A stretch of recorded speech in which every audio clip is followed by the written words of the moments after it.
station post. They're the critters that we love most. A hound in a hat or a cat in a bowl. They steal the show wherever they go. Southern claws and paws, y'all. Fluffing fur at the roll call. A bark, a meow, a squawk, and a cheer. Best friends of the South are all right here.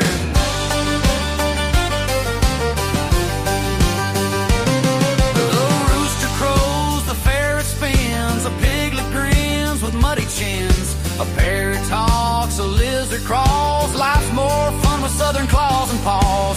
Big or small, short or tall, we got room for them all. Southern claws and paws, y'all.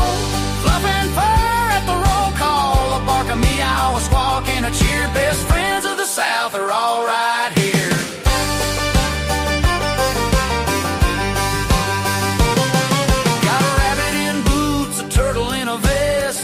The South, we dress them the best. A possum on a leash, a golden shades, critter couture for the parade. Southern claws and paws, y'all. Fluffing fur at the roll call. A bark, a meow, a squawk, and a cheer. Best friends of the South are all right here.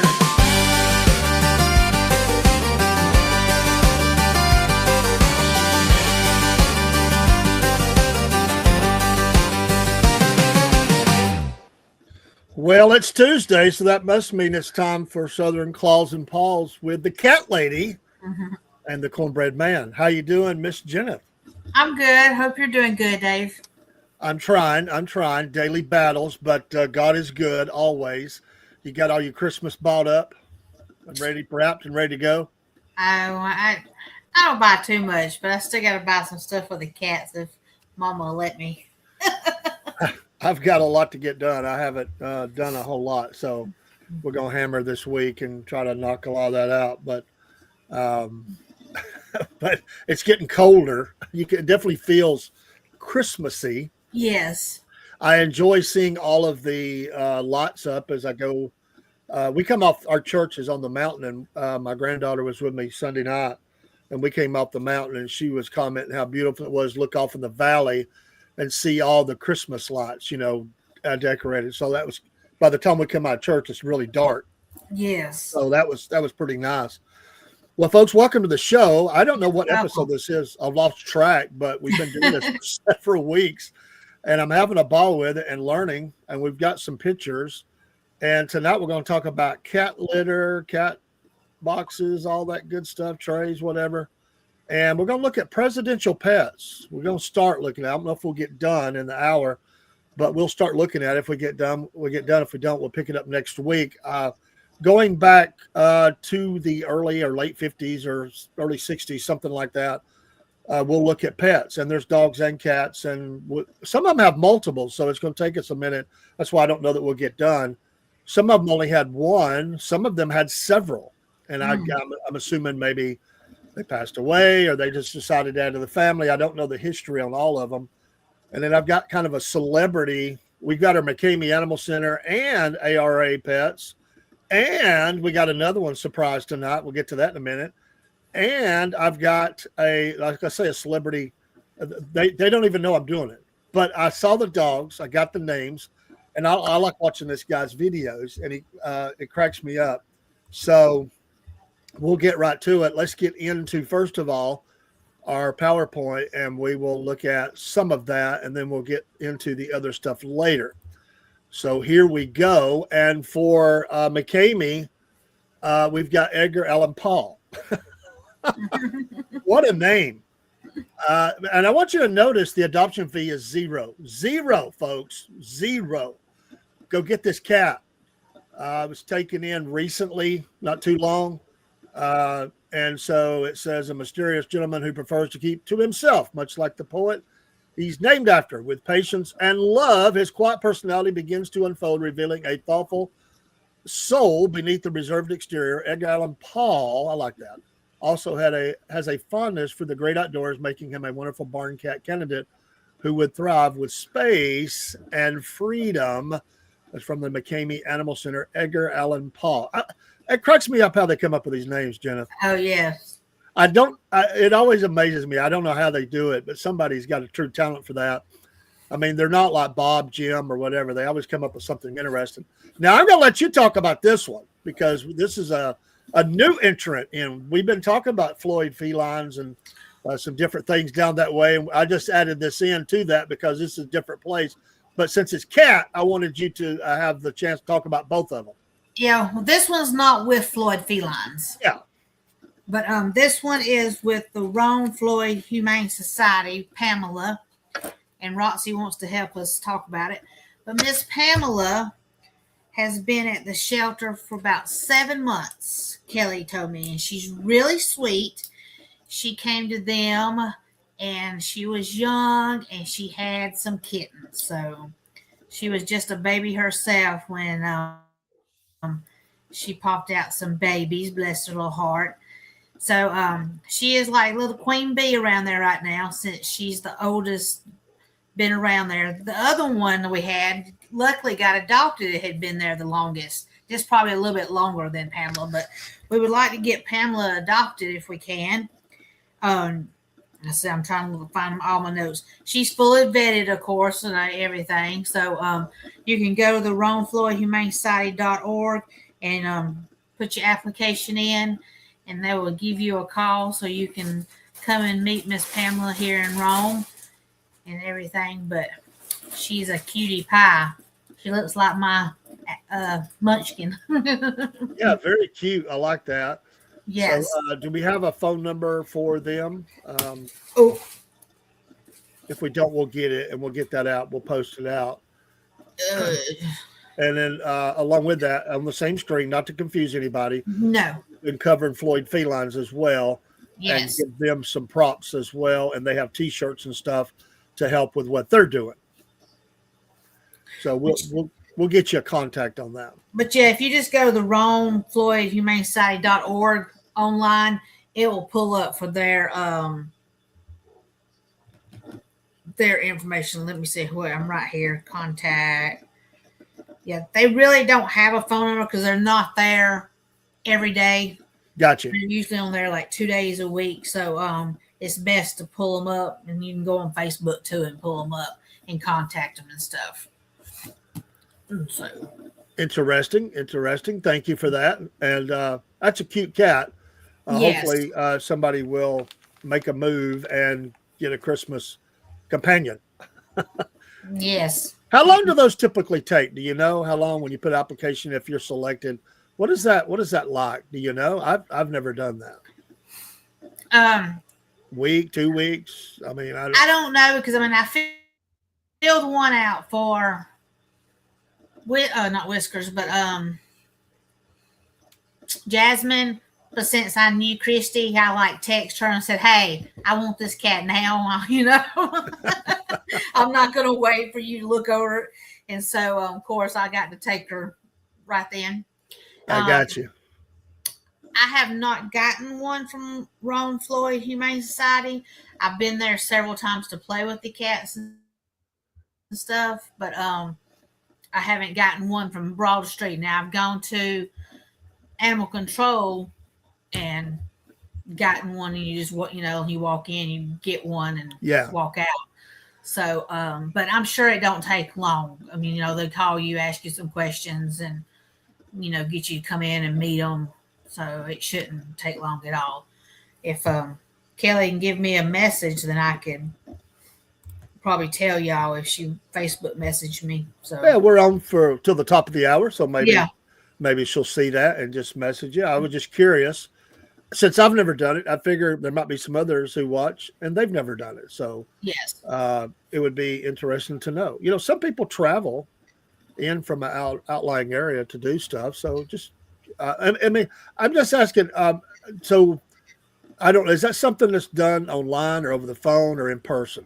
The initial application. Do you know that? You can go online because they have several of the cats and stuff on there. I don't know if they're all on there because I know I saw about 8 or 10 pictures, and you can put an application in and put which one you want. Or if you go in on Wednesdays, is kind of like pet food day, which you can go in and look at the cats and stuff. And then Saturdays is their adoption. So you get to pick one and look at it and fill out an application. And if everything probably looks good, you probably get to take it home that day. I would think if they think all is good. But awesome. All right, moving along. We have ARA, and we are highlighting Dove. And this is a mixed breed medium male, 40 pounds, age 1 year, 10 months, 2 weeks. And you can there's the contact information for the facilities there. Wonderful people, Donaldsonville, Georgia. And we've been there several times and give Dove a forever home. So try to highlight animals from all three areas. Down south, and Jen's kind of catching the upper middle of the state, and I'm catching the top of the state, or really outside the state.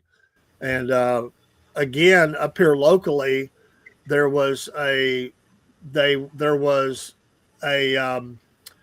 think the adoption fees for the Walker County were waived through to a group that helped them with that. So there's a lot of push right now to get animals out. And so sometimes you'll see that. Sometimes there is, sometimes they're not.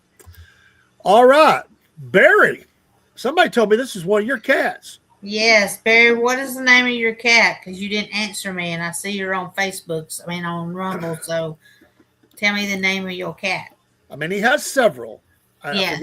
I forget how many, but he has several. And this is one of them, so he'll have to give us that's cute. I like the coloring there. But Barry is a cat lover, and great companions for him. And that one is Ducky. That's Ducky.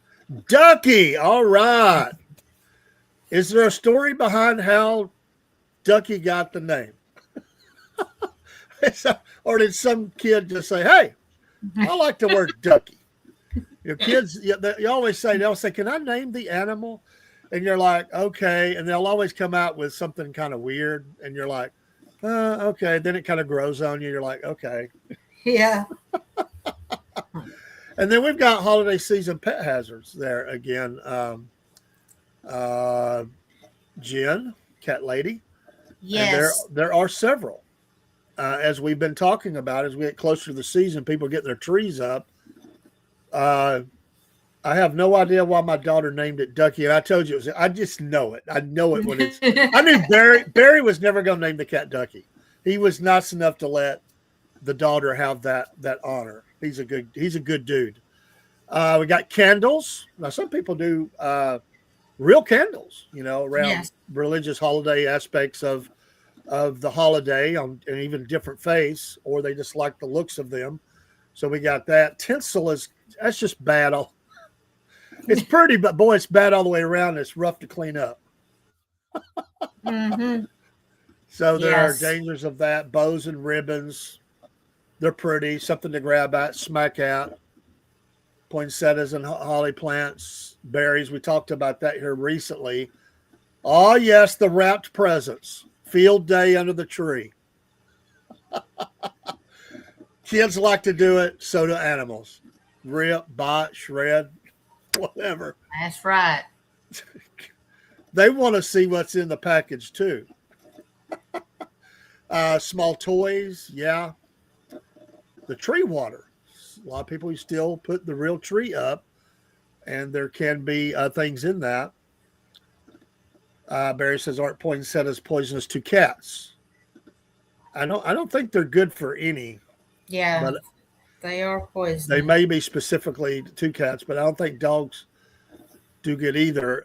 Salt in the ice melts. Yeah, you let them out, and you've salted the front steps or whatever it is, and you got that. And salt dough ornaments. I'm not familiar with those. Salt dough.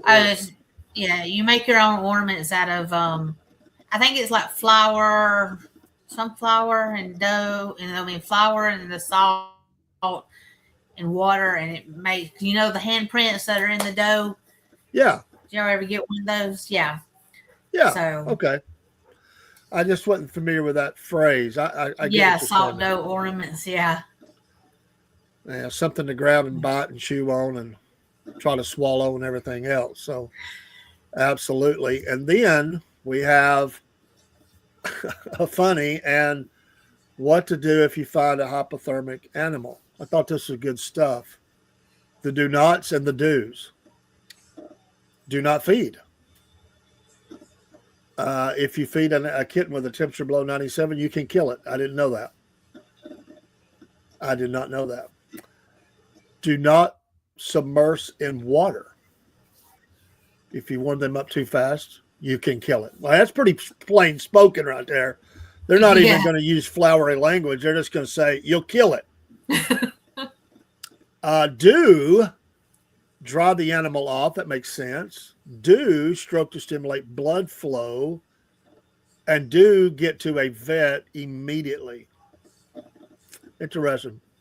If the animal is frozen to the ground, do not pull it off. Instead, get lukewarm water and pour it around and under the animal. Do not use hot water. Once free, immediately dry the animal off, wrap it in a dry towel, and get it to the nearest vet. That would be pitiful, you know? Yes. Absolutely pitiful. And we've got, I mean, it is that time right now. And even up here this weekend, it's going to be near 20. I'd say the upper elevation is going to be in the teens this weekend in my area. I don't know about you for your area, Jim, but we could see stuff like that if people are not paying attention, you know. Yes. I think you sent me that funny. I did. Have you been naughty or nice? I am always a good boy, very nice. And you? The cat's taking the tree down. Climbing the tree, taking it down. I love it. All right, celebrity. I think it's my next slide. The celebrity dogs. And I got to get my phone because I got the names in my phone because I didn't want to forget because I thought there's no way I'll remember all them names. I don't know if any of y'all ever watch hang on. Let me find it. I got to find what I did with it. That's not it. There we go. If you've ever watched the videos for Tom the Mime at SeaWorld, which are hilarious, and there he is. Yes. These are his dogs. And have you watched him before, Miss Jen? Yes. He's hilarious. The other one's funny, but not like him.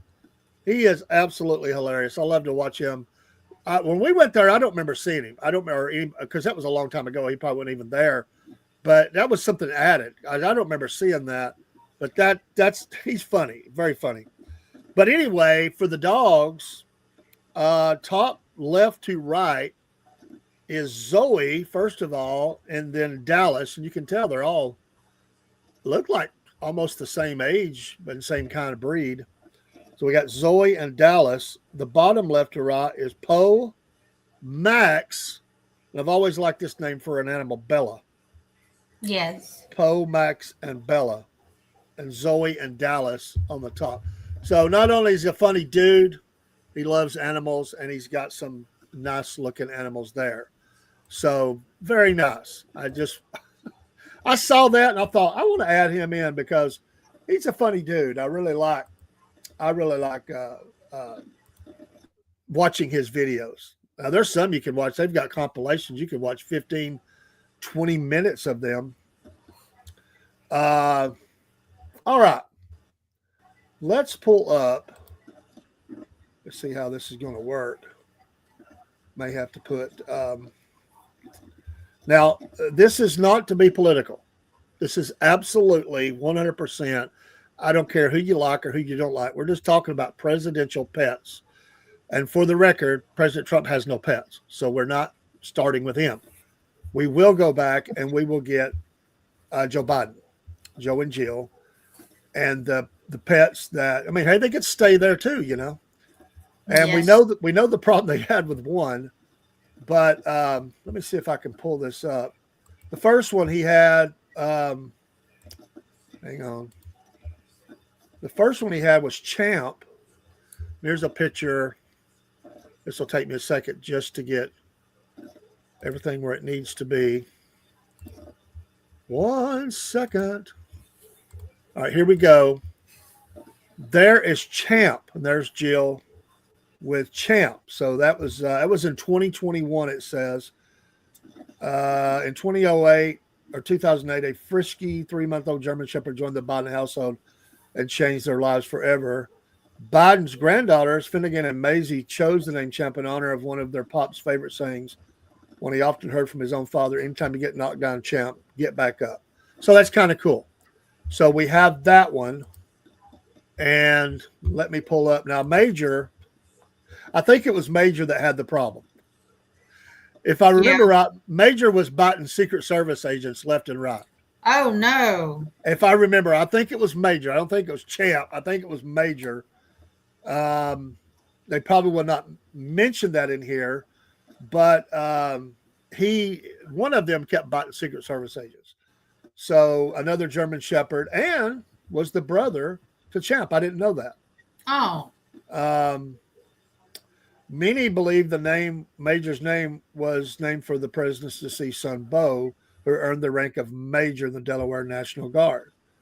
Major and his 5 littermates were surrendered to the Delaware Humane Association after they came into contact with a toxic substance and their owners could not afford veterinary care. So that's cool.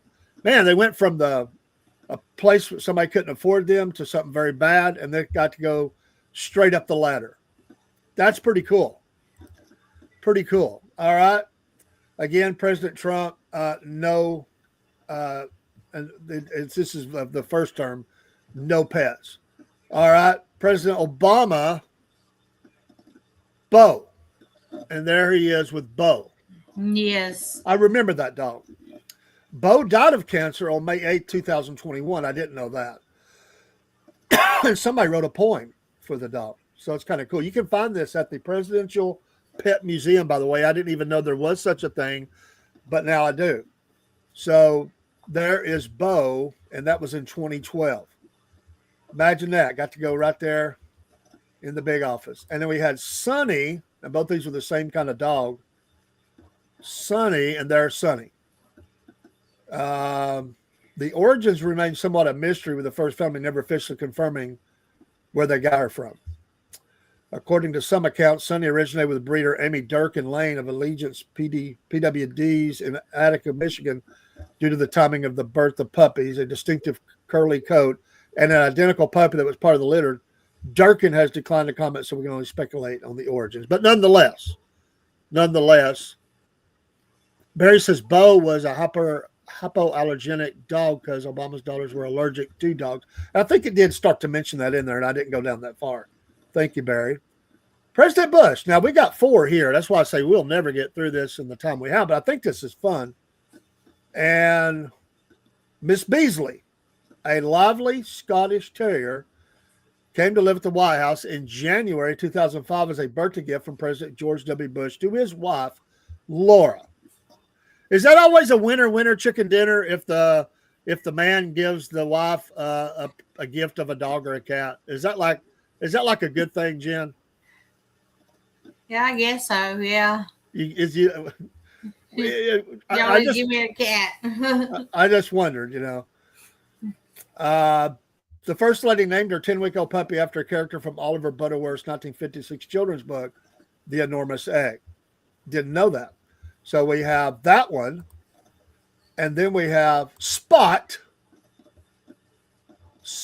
There's Spot, a brown and white English Springer Spaniel, lived in the White House with the president and his wife during Bush's time in office, known affectionately as Spotty by his family. Spot was fairly affectionate, obedient, and eager to please his humans in whatever way he could. Barry said that Clinton had Socks the cat. We'll get to that in a minute. You're right. And I do have that in the stack of stuff, as Rush would say. We also have Millie, who was with his parents. So a Springer Spaniel. It was the first presidential pet to write a book. I didn't know that either. Did you know that, Jen? Oh, no, I did not. First Lady Barbara Bush reads a story to children with Millie. That's cool. Living the dog's life. Millie's book is dictated to Barbara Bush, which reached the top spot in the New York Times nonfiction bestseller list in 1992. In the book, Millie describes A day in her life living with President Barbara Bush at the White House, including attending morning briefings and afternoon meetings in the Oval Office, combined with short breaks for squirrel hunting. Millie was also famous for the prominent mention the president gave her during his bid for re-election. My dog Billy knows more about foreign affairs than these two bozos, Bush said, referring to his opponents, Bill Clinton and Al Gore. I think I kind of remember that. That's funny. Yeah, it's a big cut up, but he has more. I remember Barney. I do remember Barney. Yeah. Yeah.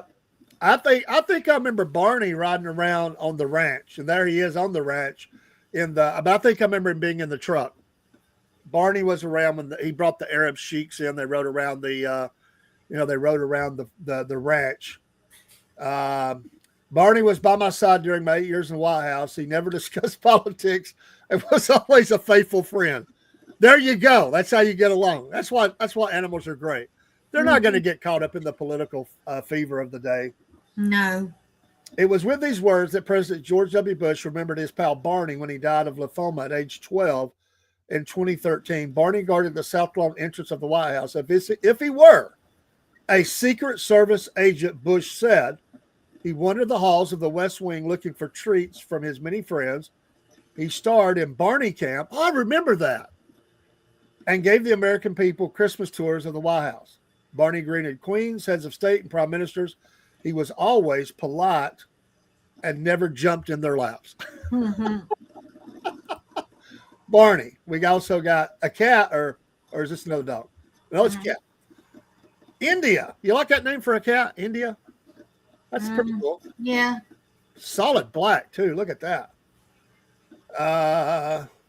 In July 2004, protesters in Kerala, India, burned an effigy of the president in protest of his cat's name, India. In addition, members of the citizen group, Prathakarana Vedi, and I probably butchered that, forgive me, assembled before the Kerala Assembly saying that the jet black cat's name was an insult to their country.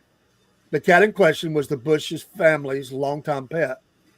They adopted India in late 91 when their twin daughters, Jen and Barbara, were 9 years old. At the time, Bush owned the Texas Ranger baseball team, and daughter Barbara named the ink black cat after a star player, Ruben Sierra, who had the nickname El Indio. And I remember the player. I didn't know the nickname. So I've learned a lot tonight. I did not know that was the background of the animal and the name. Somewhat a reclusive cat who also had a nickname herself, Willie, moved with the family to the White House from the governor's mansion in 2001. India was content to take a backseat to the Bush's well-known Scottish Terriers, Barney and Miss Beasley. India was seen in some of the Barney Cam videos shown on the White House website. However, how about that? Mm-hmm. And one more, Ophelia. That's a lot different than a dog or a cat. Mm-hmm. The Longhorn lived on George W. Bush's family ranch in Crawford. Ophelia and her children, Ellie and Logan, were named after staff members who worked for the president when he was governor of Texas. Her favorite pastime was grazing the pasture and daydreaming. Official pet. So, no steaks. No. All right, there you go, Barry. Here comes socks. President Clinton. There we go. Shortly after the 92 presidential election, photographers stalked him on the lawn of then Arkansas Governor Bill Clinton's mansion, luring him into camera range with catnip. He was the subject of a popular 1990s TV comedy, Murphy Brown, in which the star of the show unintentionally kidnapped him from the White House. I never really watched that show. My mom did. I watched it. Do you remember that? Because I don't remember. I don't remember. But I didn't watch all the episodes. He started a never-released video game designed for Super Nintendo and Sega Genesis systems in 93. In the game, he had to dodge various obstacles such as spies and corrupt politicians. The screen would be full to warn the Clintons of nuclear threat. He appeared in Muppet form on Larry King Live for an interview with Kermit the Frog, who was guest hosting. I do not remember that either. He was the subject of a cartoon book and a song. He was a character in a cartoon strip and even appeared with President Clinton in a series of stamps in the Central African Republic. Who is he? He is Socks, a black and white stray cat who reportedly jumped into the arms of Chelsea Clinton as she was leaving her piano teacher's home in Little Rock, Arkansas in 1991. Very cute. All right, Barry, did you know, though, that he also had Buddy, not the elf, Buddy the dog?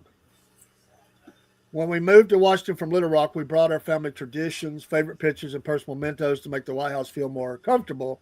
Hillary Clinton once wrote about her transition to becoming First Lady, but it wasn't until Socks arrived with his toy mouse and Buddy walked in with his rawhide bone that this house became a home. Pets have a way of doing that.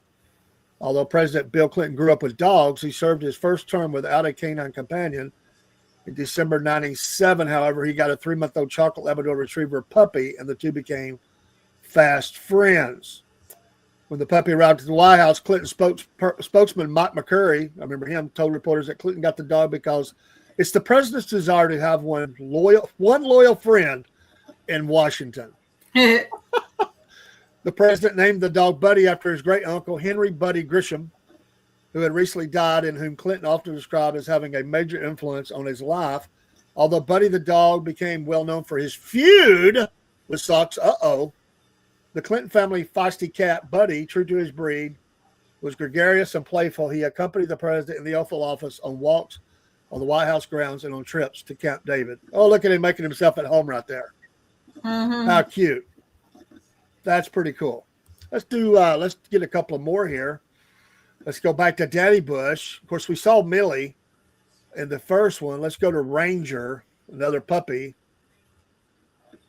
of Millie. So the puppy Ranger became the president's favorite dog. In a poke at himself, the press, and the popularity of Millie, President Bush remarked at a press conference in Kennebunkport, Maine in 1990 following a meeting with Canadian Prime Minister Brian Mulroney, quote, "The other day our dog Ranger appeared at a press conference and he was called Millie by reporters. He's a strong male dog here, as you can see, and his feelings were slightly hurt." Named in honor of the Texas Ranger baseball team. I didn't know that.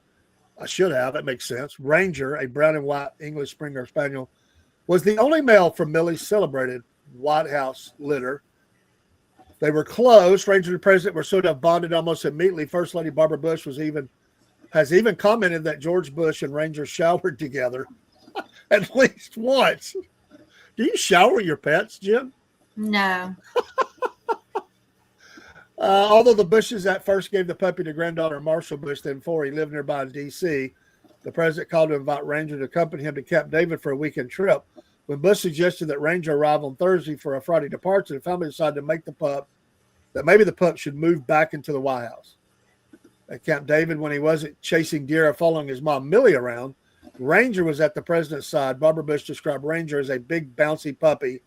He could leap straight up into the air, and his handsome face made us laugh. He loved to curl up by George's side and was everything in a dog George wanted. That's cool. I think this is neat to see the softer side of some of these folks, you know. Mm-hmm. And let's do Reagan tonight, and then we'll come back to the rest. So Reagan was obviously he lived on a ranch when he wasn't very outdoorsy, did a lot, chainsaw, riding the horses, building things. But he loved animals. I'm sure they had them on look at that one. That's Lucky. Not Ducky, but Lucky. Barry says, I heard jokes about Buddy the dog. I think he was on a Saturday Night Live skit. Could be, man.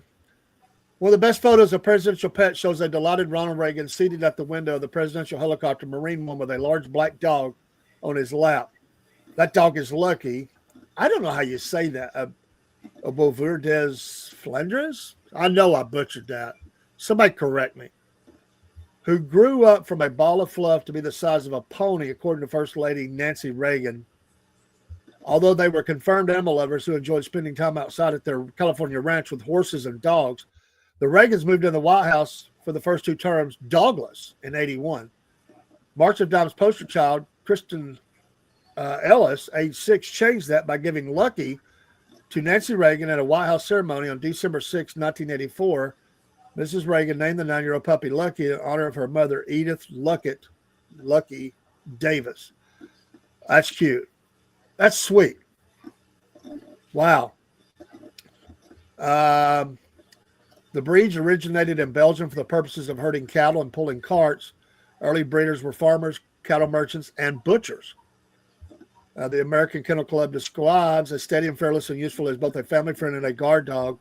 The breed does require plenty of room to roam and exercise, as the Reagans were soon to find out.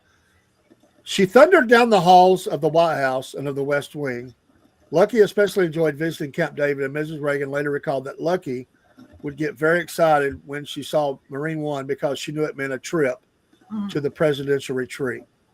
That's pretty cool.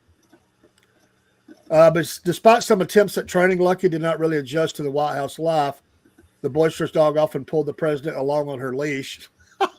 Oh. Another great photo. Well, there it is. Another great photo of Lucky shows a large dog walking the president on the White House lawn while he's trying to have a conversation with visiting Prime Minister Margaret Thatcher. Both the president and Ms. Thatcher seem to be enjoying the moment thoroughly. That's pretty cool, too. They ultimately decided that Lucky was not a good fit for the White House. Oh, he got kicked out. Or she got kicked. So they sent her to the ranch in California during the Thanksgiving holiday in 85. So he spent a lot of time there, though. When he wasn't there, that was his favorite place to be, was back on the ranch. All right, let's do another one. Rex. Conservative writer and commentator William F. Buckley gave a Cavalier King Charles Spaniel puppy to President Ronald Reagan and his wife, Nancy, as a Christmas gift on December 6, 1985. Well, that was just 3 days ago by anniversary. Buckley kept Rex's brother Fred. The Reagans, who at the time were dogless in the White House after Lucky, the rambunctious dog, I'm not going to try to say that again, was sent to live at their California ranch named after the new puppy. Named the new puppy after Rex Skelton, the White House chief of staff usher, retired in 85. One of Rex's first official duties was to throw the power switch to light the national Christmas tree in 85. I didn't know that either. Even though Rex was smaller than Lucky, he also had a determined nature and would pull the Reagans on his leash. Sometimes it would appear the president used Rex's pulling as a good way of dodging reporters' questions. Ah, cute. Very nice. All right. We got Victory, a golden retriever. And that was, let's see here. Victory, the puppy, that is.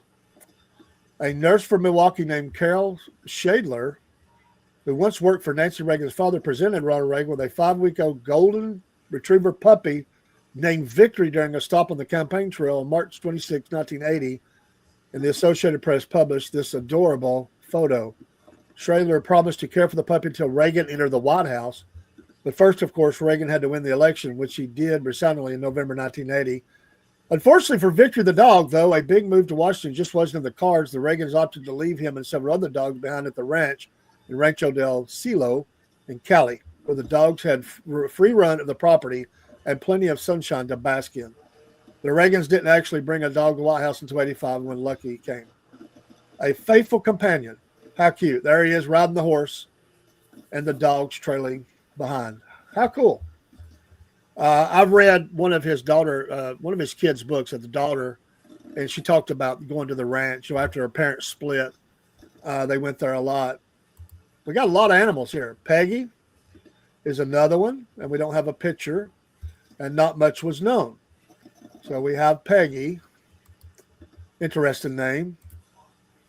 Taka, a Siberian Husky. Don't have a picture of that one either. Another one that lived at the ranch. Fuzzy, a Belgian sheepdog. They probably won't have pictures of any of these, but that's another dog that they had. And of course, Fuzzy. I mentioned Fuzzy. Horses. And he had a lot of horses, which I think, just on another note, I think that looks.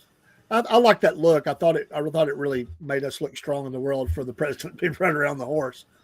But he did love animals. He loved his ranch, and I think that's, whether you liked him or not, that's not the point tonight. I think it just has a strong image for, to be seen riding on a horse. Yeah. And using a chainsaw and an axe and everything else.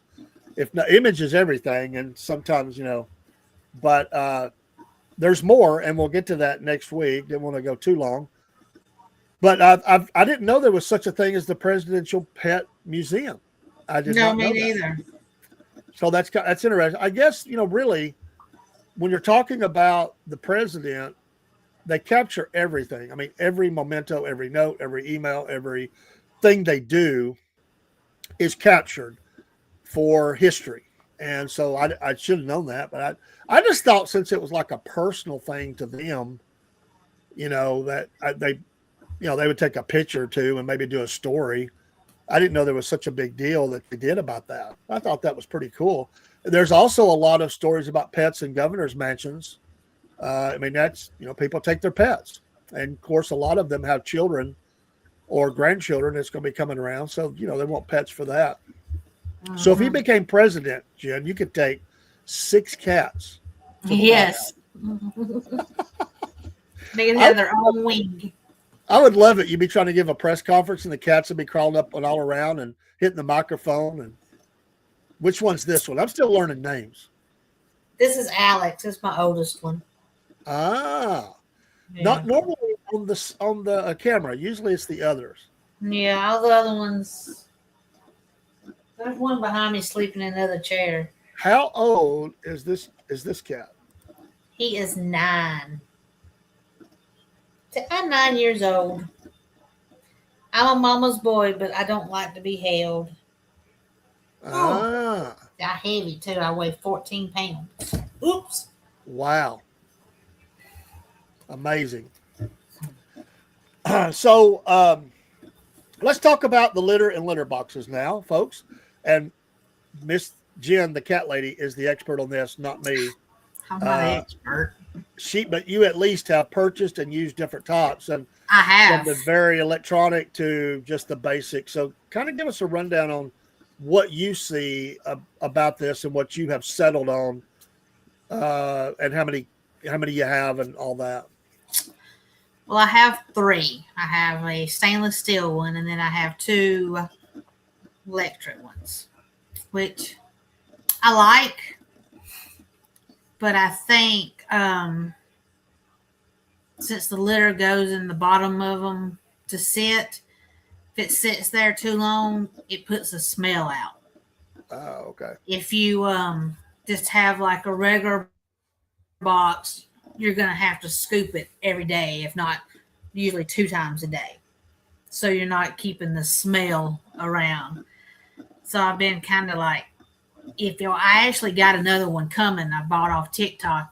It's stainless steel, and it's gonna have like a sifter. You put the cat litter in there, and then every day you just pick up the top one and shift it, and then it's got all the stuff, and you dump it out, and then you just transfer it back, so you won't have to be scooping. You just sift it out and everything. So I'm hoping that one works out good. And but they say, it's not supposed to stick in the stainless steel. Well, it does. It still sticks. Because I bought some that was supposed to be like clumping, hardball and stuff. Natural litter. Very expensive. Yeah, there's some. It's so expensive, Barry. And I've used probably some of the sawdust, but it gets everywhere. They have cat litter. I'm like, y'all got more cat litter in my bed than you do in the cat room. Do the cats have a preference? Have you noticed? There's some I've used that they've kind of looked at, because I've used the pellets. They've got pine pellets. They have other pellets. They got tofu. I'm using tofu right now in one, and that's just little slivers that you can actually flush down the toilet, but I don't. So they'll be kind of looking at it. I've used the crystal, the pretty litter. It changes colors. It's supposed to tell them what's wrong with them. That gets everywhere too. And then when the kittens, they used to try to eat it and everything. I'm like, you're not supposed to eat the litter. Stop. So I had to quit using that. And so, but yeah, I mean, I've used, I put top 5. And it's got some something I've never heard of. is like the a good one, but then for like best value, it's Cat Pride. It's like a cheap Cat brand Pride. at Walmart. So But- how much does cat litter cost nowadays? Like, I mean, will you get it like a 5 or 10 pound bag or something like that? I get the tofu one I'm using right now is maybe a 7 pound bag, and it's like I know it's like $22, $23 a bag. Oh wow. Yeah. I didn't know it was that high. And then if I use I think it's not Cat Pride, it's something else at Walmart.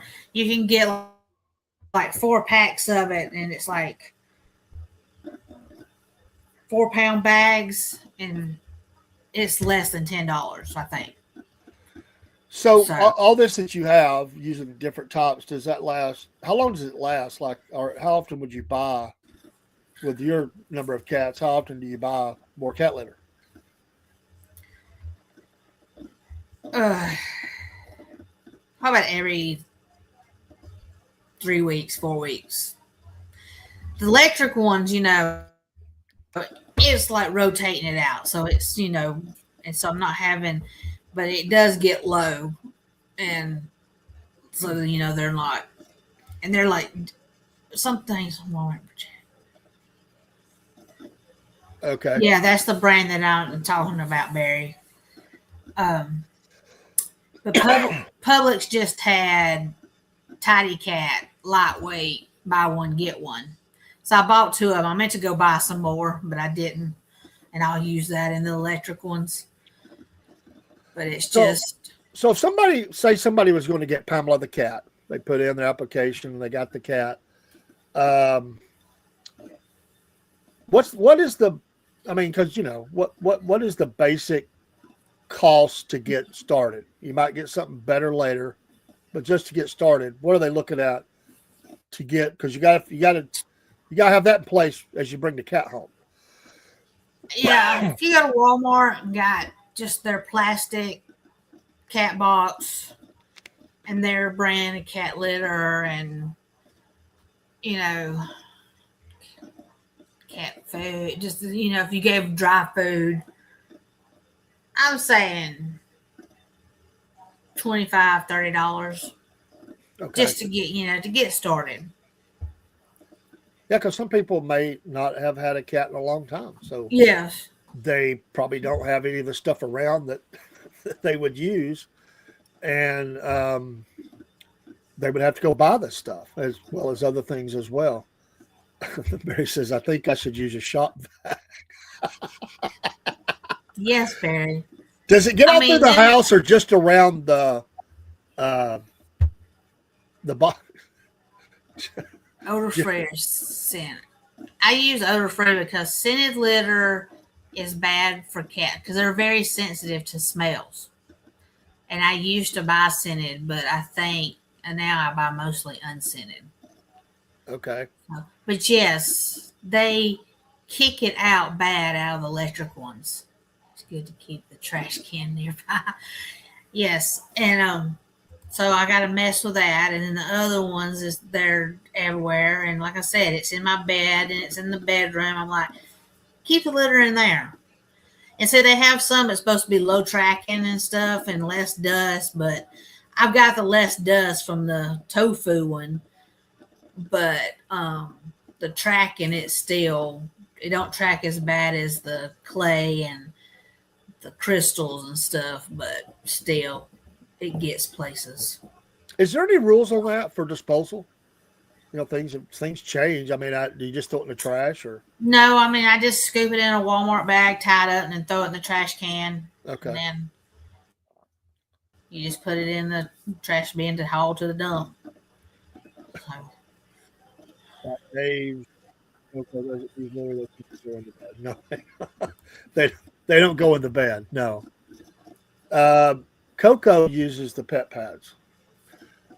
Every once in a while, Coco misses the mark, but from day one, we found out where she wanted to go and she's not really likes to go outside, and it doesn't work well for her. So she's really indoor. So, and that's not my dog, by the way. That's Kaylee's dog. Kaylee's, yeah. Kaylee would have a fit. I mean, she shares Coco, but she'll tell you quick that's her dog. Now, my wife will say that's her dog too, because she's with the dog while we're at work and at school. Yes. So they spend all this time together, But that's why you keep many plastic Walmart store bags around to pick up problems. They do come in handy, but then the people would say, well, you don't want to put the plastic in the trash, I mean, no matter what you do, somebody's going to complain, right? Yeah, because it's a plastic trash bag that you're putting regular trash in from the kitchen and the bathroom and stuff. I know. So what's the breakdown here for your cats? Do they all use all three, or they have their own and they don't care about the other one? Are they territorial over the litter boxes? I think Alex he uses the stainless steel one, the open one. I don't think he goes into the enclosed ones, and the rest of them they use all of them, all three of them. Did you have any problem getting them to use the enclosed, or did they just find that they just no? They actually it was just intriguing to them, I guess. New. It's like, oh, what is this? And they're, it's like, oh, I guess like cat litters in here. So, but I've had some. Oh, paper towels. I had some of that the other day. I had another one get sick on me. I did have one where it was totally enclosed and it had the flap, and they don't do that. I have to take the flap off of it. Oh, they don't do the flap. Yeah. I guess maybe they feel like they're trapped or something, Mm-hmm. And say I had at the other house, my ex cut a hole in my bedroom door and put the cat door in there. And Alice, she wouldn't go through it for a long time, so we had to keep it tied up. And then finally, she would start going through it, and he did too. But litter boxes, no. So. Oh, is there anything you can use if in a pinch if you ran out of litter? Newspapers. You can tear up newspapers, because when cats used to get declawed and stuff, they would tell you to use newspapers. Because I did have one declawed many, many, many years ago because he totally shredded our furniture, and so they tell you to shred up newspapers to use. So yeah, I told a lady the other day I'm on one of the sites that's asking for help, and I said, if you really need some cat litter, I said, you can tear up newspapers and they will use it. Well, I was just thinking, it's probably not very often, but if you were kind of low and all of a sudden bad weather hit, you may not get to the store for a few days. And that could happen, It's just, we probably should stay really stocked up. But when you live close to town, you just kind of don't think about it and you just go as needed. A lot of people do, but when bad weather hits, you forget about all those things. It's like, we ran out, so I think that's good information to have.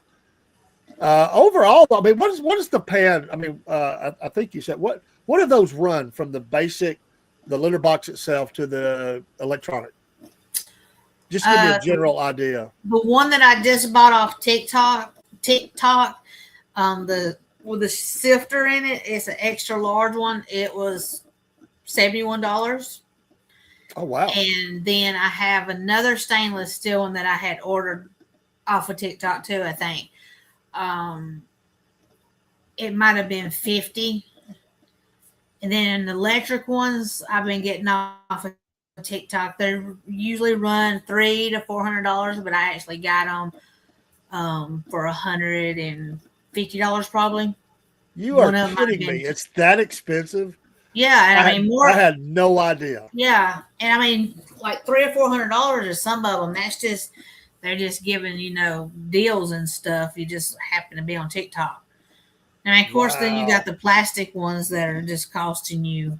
I mean, they still some of them out pretty expensive. I mean, they've got the cube ones that they can jump in the top of them to get in there and stuff. Yeah. I've never used one of those. I'm just kind of like, nah. But then I've had the electric one that I had in my bedroom for a while. When it had the little pellets and stuff. And it was, I think it was almost $100. So between the two, what do you prefer? Do you have a preference between electronic and just regular? I like the electronic ones, but like I said, if you let everything sit there, I've noticed that the smell kind of lingers up the hall a bit more. And I've never had a problem with the cat boxes smelling. And I've had more than 3. I've had like 4 or so. And I'd be sitting right there next to them in my other house. So I think scooping them, even though it's like a pain in the butt to have to scoop them, at least twice a day, is better than the electric ones. Gotcha. I mean, that's good because, it dumps it out for you, but you really need to at least every 2 days go in there and take that bag up and throw it away. Because this may be a dumb and grotesque question, but do some cats have more waste than other cats? Like, is there a cat that goes more, seemingly, or does more than other cats, or it's all about the same? I just was thinking, I don't know. I guess it just depends how much more dry food one eats. Because I only feed mine in the morning canned food. I take 2 cans and I split it up between the 6 cats. And it's little small cans, just little bitty ones. I don't do the ones like that. Yeah. So then after that, it's just dry food until the next morning. And they may get a push-up treat, but usually they only get 1, and I give a little bit to each one of them. So, I guess it just depends how much they eat. I guess if they're sick, there's and how much water they drink. So lots of things can happen there. And how many cats does Barry have? I can't remember. How many does he have? 12, I think. 12 cats. So he said he's got several. So Barry and wife and whoever else in the family of cats. So he's an expert too, because he's doing this a lot. So I find it interesting. I don't have a cat. I have not had a cat in a long time, decades. And so I'm learning like anybody else. So thank you, Jen, for sharing the info. Maybe that's a help to somebody if you're watching now, or if you're watching this at a later date. There you go. And give us we're always welcome to hear others' opinions and tell us what works for you, what doesn't work. It's all, everybody's different. Every situation is a little different, and some people have preferences different than others. So, but I certainly don't have an opinion other than just asking a question, because I haven't had them. Barry says, got 12. I got cat trees and boxes, but they like my desk, especially when I'm sitting at it. Well, they love you, Barry. Yes. They love you. We got 2 minutes, Barry. Can you top in all 12 names or say them, speak to text? You got 2 minutes. Can you do it? If not, we'll get you next week. Well, we saw one. Well, we know what was what was the name of that one? Ducky. That's right. So we got Ducky. You don't have to put that one in. So can you give us 11 names in a minute and a half? The challenge is on. Folks, go ahead. Did you not get the horse pictures? Oh, no, I did not. She hasn't sent them yet. I saw her today. Thank you for reminding me. I will have them for next week. She's been busy and traveling, and we was in a meeting, but we weren't in the same place. She was at another location. So thanks for reminding me, though, because I've got to get that. I've got to get those. Oh, here we go. We got little bit baby goose, pretty boy, Ducky, or is that little bit baby goose? Barry does speech to text, so sometimes it might be pulling. But I get a little bit. Baby might be one. Goose maybe. Pretty boy, Ducky. Yeah. Sound about right? Yeah. That's part of the family berry. Hey, thanks for watching, folks. Thanks, Miss Jen. I couldn't do it without you. And I learn something every week. And that's the whole idea, is to have fun and learn and be a resource for people out there. And we appreciate you. And we'll let you get out of here. I'm going to play some music on the way out. Let Miss Jen get out of here. I got a couple things to do, so we might play a couple songs. We'll see. Join us each Tuesday night, unless something changes, at 6 p.m. Eastern Standard Time, and we'll be back on. And if you want to follow my schedule, which would include this show, then follow us on the Band, BAND. It's an app, and just look for the Southern Fried Patriot, and keep up with the schedule. I try to update that if I'm going to be sick or something.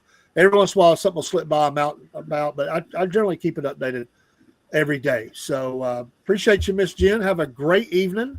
You too. And we will see you soon. And you and the cats have a warm night. Yes. In North Georgia, or are you still considered North Georgia? Northwest Georgia. Northwest Georgia. Okay. All right, folks. Take care. We'll see you next time. Goodbye. God bless you and your pets. Thanks.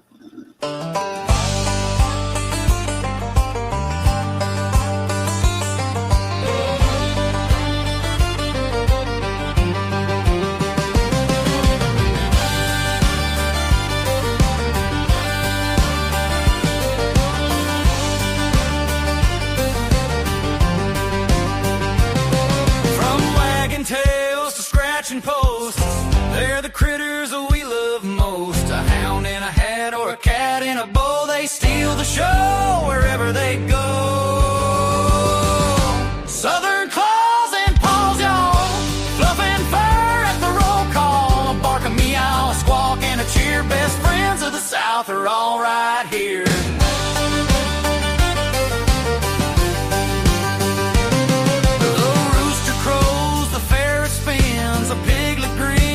Muddy chins, a parrot talks, a lizard crawls. Life's more fun with Southern claws and paws. Big or small, short or tall, we got room for them all. Southern claws and paws, y'all.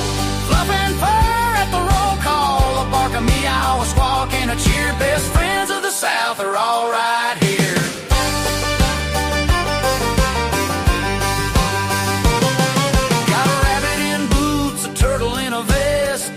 South, we dress them the best. A possum on a leash, a golden shades, critter couture for the parade. Southern claws and paws, y'all. Fluffing fur at the roll call. A bark, a meow, a squawk, and a cheer. Best friends of the South are all right here.